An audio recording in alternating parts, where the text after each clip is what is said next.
Hello, gorgeous. I'm so glad you're here. These past 2 weeks, I continued working on the star purse inspired by a $25,000 dress. I hope you like hand sewing because you're about to watch approximately 36 hours of me hand sewing. I laid out all the stars until I was happy with the arrangement, then started attaching them by hand. I tried to hide the thread on the front of each star so the stitches would disappear into the design.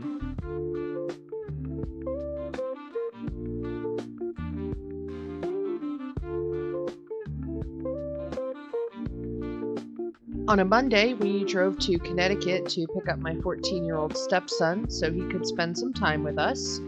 It's a 4.5-hour drive each way, so needless to say, it's a long day spent in the car. There are some beautiful views, though, which can make it worth it.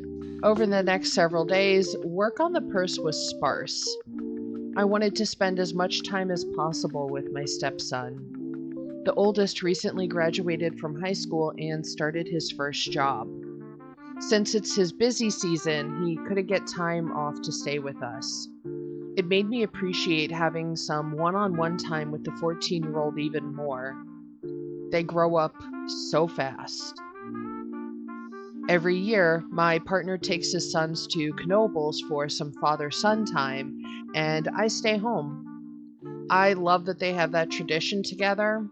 It also meant I had a quiet day to myself, and finally got some serious progress made on the purse. I attached the strap to the front and back sides of the purse.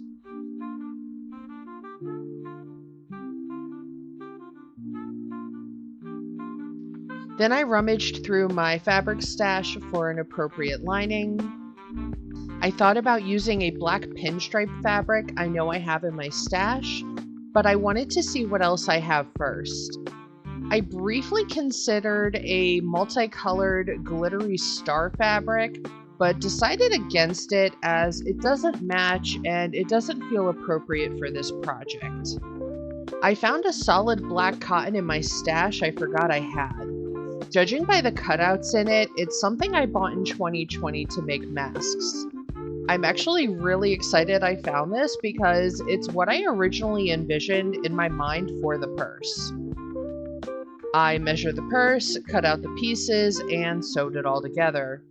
I popped it in to make sure it fit, but now I have run into a new problem that I didn't consider in my design: the raw edges on the liner.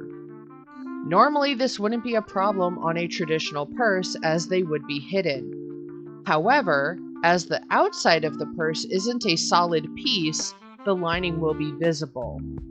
So I spent some time stewing over this solution until I came up with an idea. Or I could just do bias tape. Luckily, I still have plenty of black cotton left over, so I cut out some strips and set to making bias tape. By the way, I bought a set of tools to make bias tape a few years ago from Joanne, and they are life-changing. I still miss Joanne so much. There was no other store like it, and nothing has given me a dopamine hit like Joanne did. I am so happy with how the lining turned out after attaching the bias tape. It looks a lot more finished, and I'm not worried about the raw edges fraying or showing through the outside of the purse. I started attaching the outside to the liner, but in retrospect, if I did this again, which I'm not going to, I would attach the liner to the strap first, then put the front and back panels on. Maneuvering a needle between the stars was a pain in the ass, but this is what happens when you have a dream and no plan, just caffeine and vibes. With the main body lining attached to the outer shell, it was time to attach the lining to the strap. Thankfully, this part fit underneath my sewing machine because by this point, I was so incredibly done with hand sewing.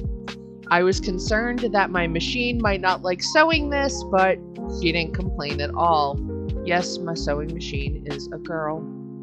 Now on to attaching the opening. I attached it to the straps first, then to the liner, and finally to the stars. That was the last part of this project, and I am so glad it's finally done.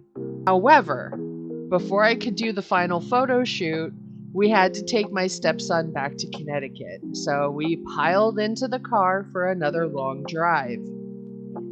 After we dropped kiddo off at home, we stopped by the local farmer's market.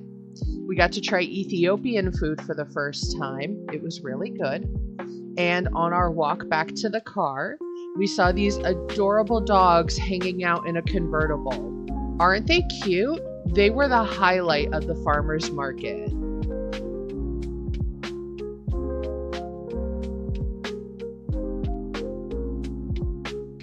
After weeks of crocheting, redesigning, hand sewing, second guessing myself, and more hand sewing, here it is. I absolutely love how it turned out. The colors give me Lisa Frank vibes with a little bit of retro thrown in, which feels perfect for this child of the 80s. So, would I spend $25,000 on the original dress? Absolutely not. But would I spend a few weeks making a purse inspired by it? Apparently, yes.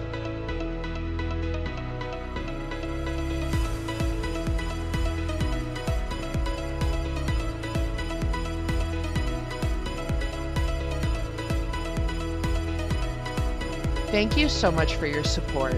I appreciate it so much. If you're able, please consider contributing via Buy Me a Coffee. You can use the code on the screen or the link in the description. If you can't help financially, that's okay. If you enjoyed this video, please like, comment, share, subscribe, and of course, stay crafty.